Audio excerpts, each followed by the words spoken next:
পদ্মা ডিপোর সামনের রাস্তা। ডিপো থেকে তেল নিয়ে বেরিয়ে এসেছে এই লরি। কয়েক গজের মধ্যেই আবার সেটি থেকে তেল নামানো হচ্ছে। একটু সামনে যেতেই আরো একটি লরি। সবাই তেল নামানোর কাজে ব্যস্ত।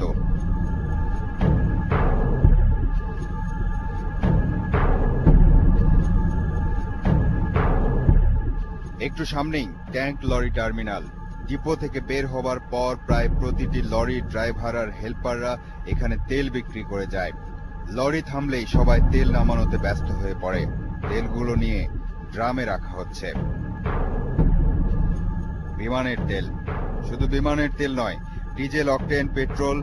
যে লরি ডিপো থেকে বের হবে সেই লরি থেকে এভাবে তেল নামিয়ে বিক্রি করে ড্রাইভার আর হেল্পাররা। বিমানের তেলগুলো কম দামে নামিয়ে নিয়ে অকটেন আর ডিজেলের সাথে মিশিয়ে পরিমাণ বাড়ানো হয়।